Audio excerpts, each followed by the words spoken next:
Most of the time when a company releases a new sports car, it always has some flaws, things that people dislike, and then only by the third or fourth generation they will get the formula perfect. But every now and again a manufacturer will make a perfect car without any mistakes on their first try.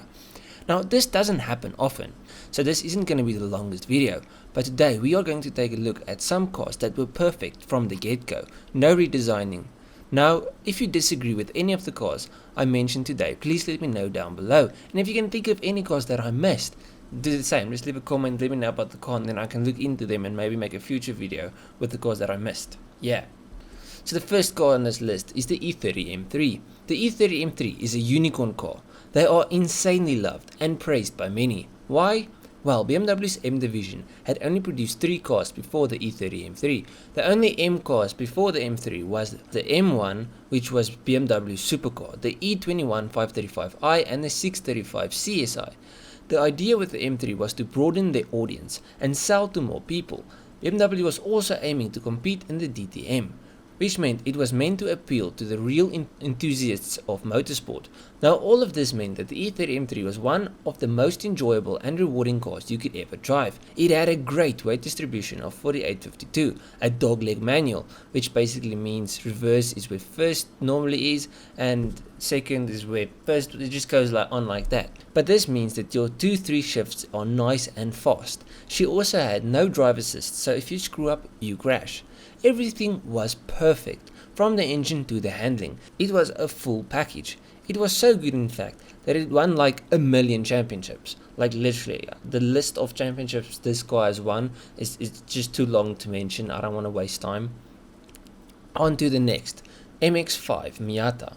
There are many who love the Miata. Not because it has tons of power, not because it's beautiful, but because of how it drives. How it made the driver feel. The Miata NA was produced from 1989 to 1997 and it was seriously successful. It received a lot of praise back then and it's even being praised to this day by many car magazines and car journalists. The MX-5 Miata was even mentioned in Car and Driver's top 10 best cars from 1990 to 1992, so the car must be good or even better than good. The Miata was powered by a 1.6 litre inline 4 that produced 113 horsepower and 135 Nm of torque. Like I said, not really impressive power figures, but that's not why people bought it. The reason people bought the car is she only weighed 960 kilograms, which is practically nothing. It had a 50-50 weight distribution and the car featured an optional limited slip diff. All this made for a super lightweight, super fun car that you can push to its limits on any road. Next up is the Honda or Acura NSX. The NSX is one of the coolest JDM classics of all time in my opinion. Now the origins of the NSX trace back to 1984 with the HPX, Honda Pininfarina Experimental Concept, which was a mid-engine 3-litre V6 rear-wheel drive sports car.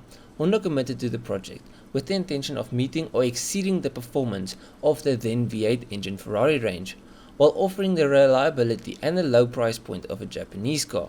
Gordon Murray, the designer of the McLaren F1 supercar, stated that he used the NSX as the inspiration for the F1 after test driving many high-performance cars and finding that the NSX chassis performed the best. Now, this is a crazy big compliment. Gordon Murray is a legend and all of his cars are built with one purpose, and that is driving pleasure. He liked the NSX so much, he actually bought one. And drove it for like 75,000 Ks. Now the NSX was powered by an all-aluminium 3-litre V6 which featured the Honda's VTEC technology. The engine produced 270 horsepower and most people that owned it felt that the chassis could handle way more power comfortably, which spawned tons of highly modified NSXs. Now from a Japanese car onto an American one, the AC or the Shelby Cobra.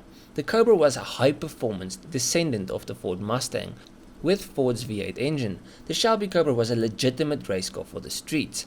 Now what made this thing so crazy was the fact that they took a really lightweight British sports car and installed a great big American V8 into it, which basically means it was fast. 0 to 60 was reached in 5.3 seconds back in the 60s. Now that's faster than the Ferraris of the time. The Cobra is a beast, even at a standstill.